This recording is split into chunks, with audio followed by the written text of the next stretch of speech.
My name is Cameron Russell, and for the last little while, I've been a model, actually for 10 years.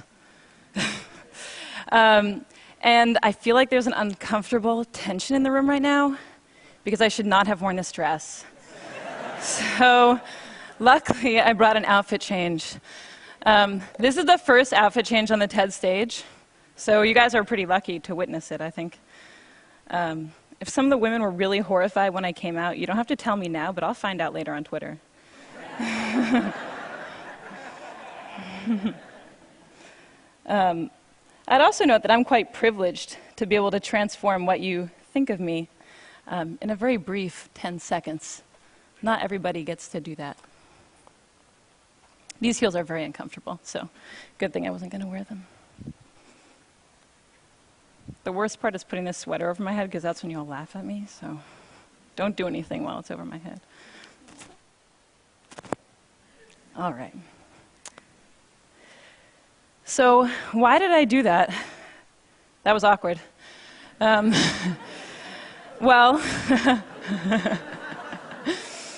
hopefully not as awkward as that picture. Image is powerful, but also image is superficial. I just totally transformed what you thought of me in 6 seconds. And in this picture, I had actually never had a boyfriend in real life. I was totally uncomfortable, and the photographer was telling me to arch my back and put my hand in that guy's hair. And of course, barring surgery, or the fake tan that I got 2 days ago for work, there's very little that we can do to transform how we look. And how we look, though it is superficial and immutable, has a huge impact on our lives. So today, for me, being fearless means being honest. And I am on this stage because I am a model. I am on this stage because I am a pretty white woman. In my industry, we call that a sexy girl. And I'm going to answer the questions that people always ask me, but with an honest twist. So the first question is, how do you become a model? And I always just say, oh, I was scouted, but that means nothing.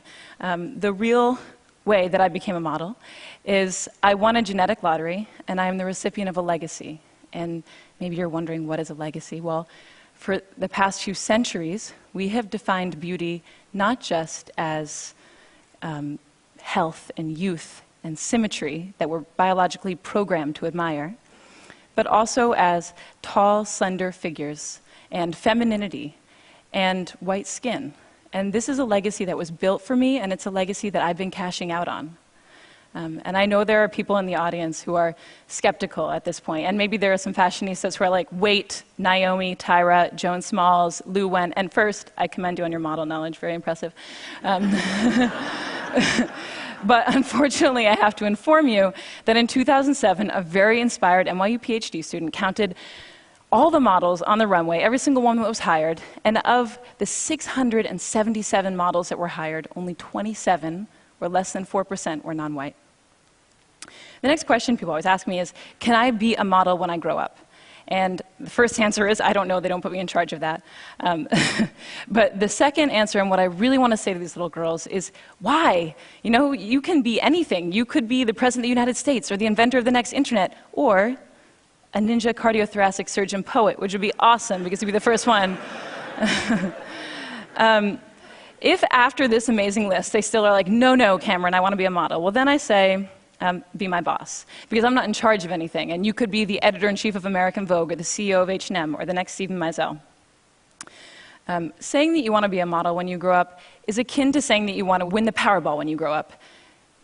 It's, you know, out of your control, and it's awesome, and it's not a career path. I will demonstrate for you now 10 years of accumulated model knowledge, because unlike cardiothoracic surgeons, it can just be distilled right into right now.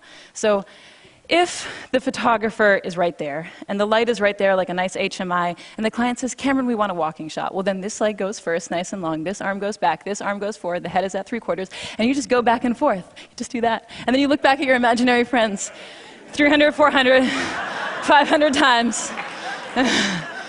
It will look something like this. Hopefully less awkward than that one in the middle. I don't know what happened there. Unfortunately, after you've gone to school and you have a resume and you've done a few jobs, you can't say anything anymore. So if you say you want to be the President of the United States, but your resume reads underwear model 10 years, people give you a funny look. The next question people always ask me is, do they retouch all the photos? And yeah, they pretty much retouch all the photos, but that is only a small component of what's happening. This picture is the very first picture that I ever took, and it's also the very first time that I had worn a bikini. And I didn't even have my period yet. I know we're getting personal, but you know, I was a young girl. This is what I looked like with my grandma just a few months earlier. Here's me on the same day as this shoot. My friend got to come with me. Here's me at a slumber party a few days before I shot French Vogue. Here's me on the soccer team and in V magazine. And here's me today. And I hope what you're seeing is that these pictures are not pictures of me, they are constructions. And they are constructions by a group of professionals, by hairstylists and makeup artists and photographers and stylists and all of their assistants and pre-production and post-production. And they build this, that's not me. Okay, so the next question people always ask me is, do you get free stuff? I do have too many 8-inch heels, which I never get to wear, except for earlier. But the free stuff that I get is the free stuff that I get in real life, and that's what we don't like to talk about. I grew up in Cambridge, and one time I went into a store and I forgot my money and they gave me the dress for free. When I was a teenager, I was driving with my friend who was an awful driver, and she ran a red, and of course, we got pulled over. And all it took was a sorry officer, and we were on our way. And I got these free things because of how I look, not who I am. And there are people paying a cost for how they look and not who they are. I live in New York, and last year, of the 140,000 teenagers that were stopped and frisked, 86% of them were Black and Latino, and most of them were young men.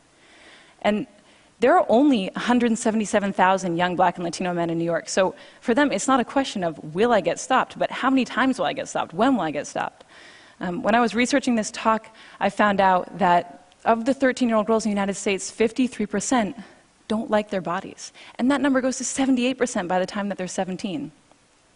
So the last question people ask me is, you know, what is it like to be a model? And I think the answer that they're looking for is, if you are a little bit skinnier and you have shinier hair, you will be so happy and fabulous. And when we're backstage, we give an answer that maybe makes it seem like that. We say, it's really amazing to travel, and it's amazing to get to work with creative, inspired, passionate people. And those things are true, but they're only one half of the story, because the thing that we never say on camera, that I have never said on camera, is I am insecure. And I'm insecure because I have to think about what I look like every day. And if you ever are wondering, you know, if I have thinner thighs and shinier hair, will I be happier? You just need to meet a group of models, because they have the thinnest thighs and the shiniest hair and the coolest clothes, and they're the most physically insecure women probably on the planet. So when I was writing this talk, I found it very difficult to strike an honest balance, because on the one hand, I felt very uncomfortable to come out here and say, look, I've received all these benefits from a deck stacked in my favor. And it also felt really uncomfortable to follow that up with, and it doesn't always make me happy. But mostly, it was difficult to unpack a legacy of gender and racial oppression when I'm one of the biggest beneficiaries. But I'm also happy and honored to be up here, and I think that it's great I got to come, you know, before 10 or 20 or 30 years had passed and I'd had more agency in my career.